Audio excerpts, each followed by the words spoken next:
Hallelujah hallelujah hallelujah hallelujah hallelujah hallelujah hallelujah.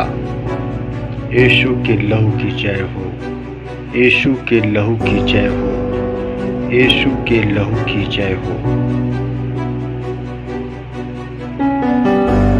तब शास्त्री और फरीसी एक स्त्री को लाए। शास्त्री और फरीसी एक स्त्री को लाए। यह स्त्री व्यभिचार में पकड़ी गई थी। उन्होंने उसको बीच में खड़ा किया और यीशु से कहा, हे गुरु, यह स्त्री व्यभिचार करते हुए पकड़ी गई है। धर्म व्यवस्था में मूसा ने हमें आज्ञा दी है कि हम ऐसी स्त्रियों को पथराव करें। आप इस स्त्री के विषय में क्या कहते हैं? उन्होंने यीशु को परखने के लिए यह बात कही थी ताकि यीशु पर दोष लगाएं, परंतु यीशु झुककर उंगली से भूमि पर लिखने लगे। जब वे यीशु से पूछते ही रहे, तब यीशु ने सीधे खड़े होकर उनसे कहा, तुम में से जो निष्पाप हो वही पुरुष सबसे पहले पथराव करे। वह फिर सिर झुकाकर भूमि पर उंगली से लिखने लगे। तब उन्होंने यीशु की यह बात सुनी। तब बड़ों से लेकर छोटों तक एक एक करके सब चले गए। यीशु अकेले रह गए और स्त्री वहीं बीच में खड़ी रही। यीशु ने सीधे खड़े होकर उससे पूछा, हे नारी, वे कहाँ गए? क्या किसी ने दंड की आज्ञा न दी? उसने कहा, हे प्रभु, किसी ने नहीं। यीशु ने कहा, मैं भी तुम्हें दंड की आज्ञा नहीं देता। जा और फिर पाप न करना। देखिए भाई, यह वचन जो आप लोगों के समक्ष जा रही है,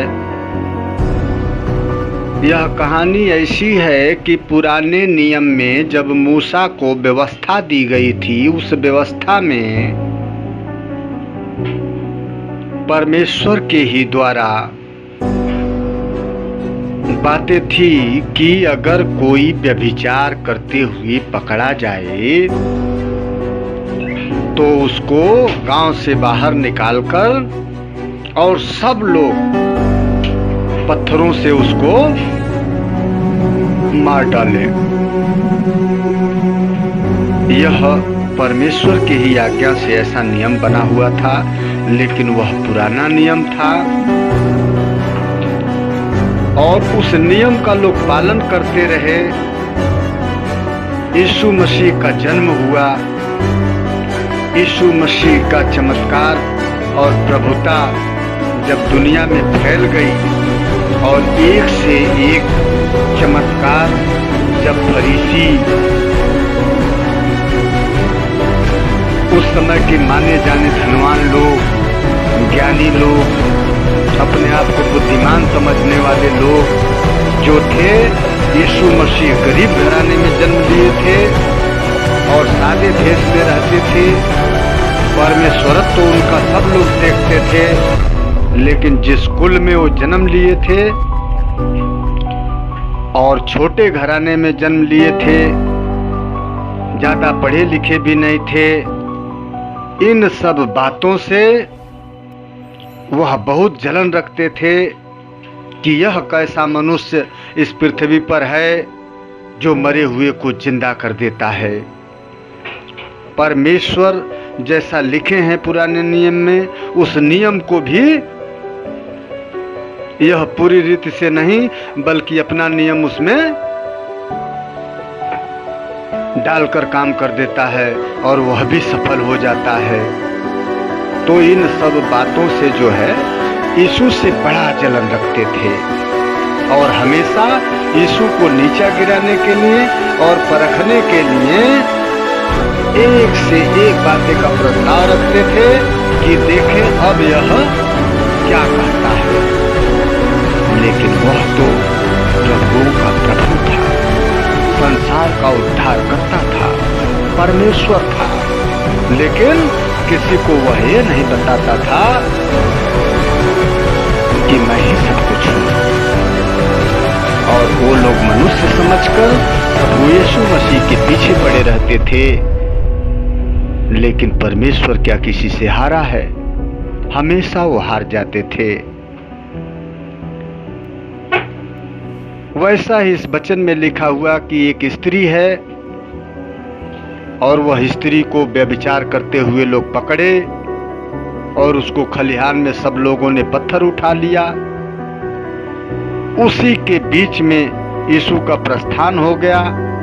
हो सकता है वह स्त्री जब यीशु को देखी होगी तो अपने मन में मनन की होगी, परमेश्वर से अपना सहायता मांगी होगी। लेकिन फरीसियों ने पत्थर उठाए हुए सभी लोग खड़े थे और उस समय यीशु को ये परीक्षा करने लगे कि देखें कि परमेश्वर की आज्ञा को ये किस तरीके से टलवाता है, क्या कहता है सुनने के लिए।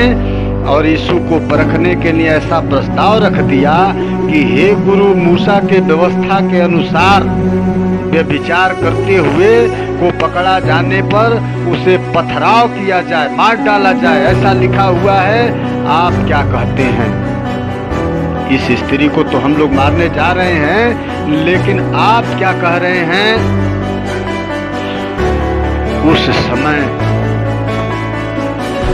जब ये प्रस्ताव प्रभु के सामने आया तो प्रभु किसी से कुछ नहीं बोले, चुपचाप जमीन पर अंगुली से कुछ लिखने लगे।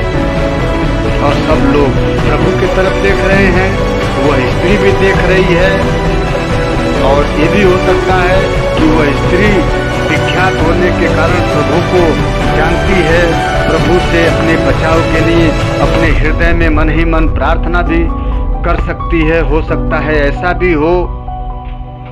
और परमेश्वर इन लोगों के बीच में आ गया है। और देखिए परमेश्वर चुपचाप, इस वचन में लिखा हुआ है कि जमीन पर लिखने लगे। और वो लोग प्रश्न कर रहे हैं कि अभी इसको मारना है और हे प्रभु आप बताओ कि आप क्या कहते हो। उस समय प्रभु को स्त्री को भी बचाना है। परमेश्वर अगर चाहे तो संसार के सारे मनुष्य एक तरफ हो जाएं, और आप कितने भी बड़े दोषी हो, कितना भी बड़ा पाप आपने किया है, अगर परमेश्वर चाहे तो क्षण मात्र में आपको आजाद कर देंगे। किसी भी प्रकार का विपत्ति और आपत्ति परमेश्वर के सामने खड़ा होने की साहस नहीं रखती है। देखिए कितनी बड़ी विपत्ति है, औरत जानती है कि यदि मैं मरने वाली हूँ ये लोग मार डालेंगे। और उधर वो लोग कि मूसा की व्यवस्था को यह कैसे टालता है, प्रश्न रख दिए हैं। उस समय के बड़े धनवान, बड़े ज्ञानवान और बड़े जो है नामजद लोग हैं उसमें खड़े हैं, जो प्रभु से जलन रखते हैं, प्रभु को मामूली समझते हैं। अभी भी उनका दिमाग नहीं खुला हुआ है, वो नहीं जान पा रहे हैं कि यीशु कौन है। और प्रभु का परीक्षा कर रहे हैं और प्रभु का मुंह खुलवाना चाहते हैं, जानना चाहते हैं कि देखो प्रभु क्या कहता है, इंसान समझकर। लेकिन परमेश्वर यीशु मसीह उन लोगों के बीच में एक बात बोलते हैं, और देखिए परमेश्वर के मुंह से निकली हुई बात कितनी कीमती है और कितनी कीमती हो सकती है कि उस नारी अबला जो पाप किया है वो लोगों के बीच में खड़ी है, उसको बचाने वाला कोई नहीं है, लाचार पड़ी है, प्रभु उस बीच में खड़ा हो गया है। ये लोग भी प्रभु को नहीं समझ पा रहे हैं, लेकिन परमेश्वर ने उसको कैसे बचा रहे हैं, किस तरीके से बचा रहे हैं। परमेश्वर फरीसियों के बीच में, उस ज्ञानवानों के बीच में, उस पत्थर उठाए हुए लोगों के बीच में एक शब्द कहते हैं, और वह शब्द ये है कि मूसा के व्यवस्था के अनुसार इस स्त्री को मार डालना उचित है, क्योंकि परमेश्वर ने कहा है, ये भी सत्य है। लेकिन मैं तुमसे कहता हूं कि जितने लोग यहां खड़े हैं उनमें से पहला पत्थर इस स्त्री के ऊपर वही मारे जो निष्पाप हो, जिससे पाप न हुआ हो, क्योंकि पाप के कारण ही इस स्त्री पर पथराव होने जा रहा है। प्रभु का कहने का अर्थ ये था कि पापी है और उसी पाप के कारण इसको मारा जा रहा है, और परमेश्वर ने कहा है वो भी सही है कि व्यभिचारिणी को मारो, मार डालो, जो व्यभिचार करते हुए पकड़ी गई। लेकिन मैं तुमसे कहता हूं कि उस पर पहला पत्थर वही मारे जो निष्पाप हो, जो पाप न करता हो, जो कभी पाप न किया हो। एक पापी को नहीं मार सकता। अगर निष्पाप हो तो ठीक है, मार दो उसको, और अगर तुम भी पापी हो तो वो भी पापी है, और जब तुम भी पाप करते हो तो फिर उस पापी को दंड कैसा, और तुम्हारे हाथों से दंड कैसा। प्रभु का कहने का अर्थ ये था, और इस बात पर देखिए कितना गहरा प्रभाव पड़ा उन फरीसियों, ज्ञानवानों, बुद्धिमानों और उस बड़े जो रईस अपने आप को मानते हैं, या छोटे या औरत या नौजवान या युवक, जो भी लोग, सब लोग पत्थर उठाए थे परमेश्वर का, पुराने नियम के परमेश्वर की आज्ञा को पूरा करने के लिए कि अब तो इसको मारना है क्योंकि परमेश्वर ने कहा है। लेकिन वही परमेश्वर पृथ्वी पर जब मनुष्य रूप लेकर अवतरित होता है तो उन इतने सारे पत्थरों के उठाए हुए हाथ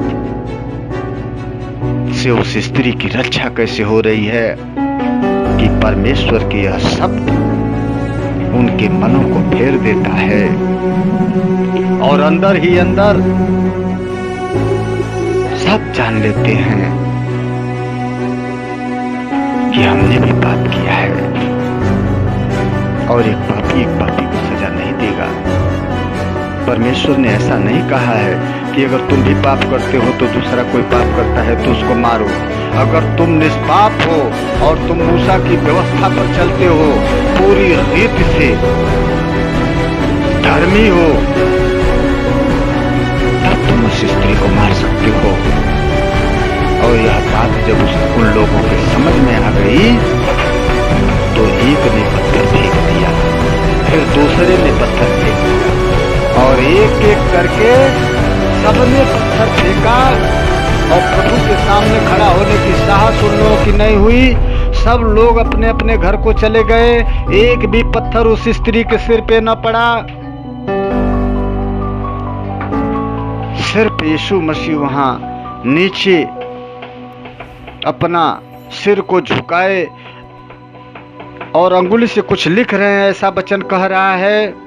और स्त्री इनके सामने खड़ी है, सिर्फ ये दोनों बच गए।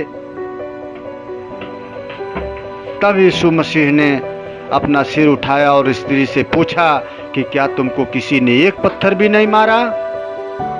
और स्त्री ने कहा कि नहीं गुरु, मुझे किसी ने एक भी पत्थर नहीं मारा। तब वह जगत का परमेश्वर प्रभु यीशु मसीह ने कहा कि जब इन सब लोगों ने तुम्हें दंड नहीं दिया तो जा, मैं भी तुझे दंड नहीं देता हूँ, मैं भी तुम्हें क्षमा करता हूँ। लेकिन अंत में प्रभु ने उस औरत से क्या कहा कि तू अब पाप मत कर,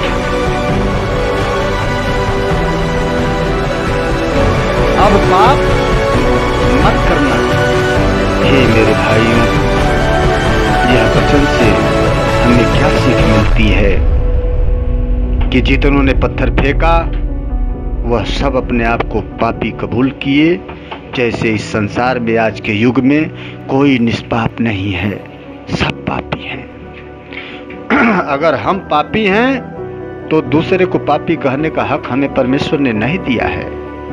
हम में दोष है तो हम दूसरों पर दोष नहीं लगा सकते।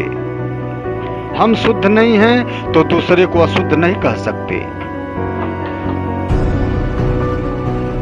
और दूसरी बात कि परमेश्वर जिसे चाहे उसे घड़ियाल के मुंह से भी बचा लेगा। देखो उस स्त्री को परमेश्वर ने बचाया। और तीसरी बात देखिए यहाँ क्या है कि प्रभु कह रहे हैं कि तू अब पाप मत करना। अगर आप पापी भी हैं तो इस वचन से सीख लीजिए कि आप कितना भी पापी हैं,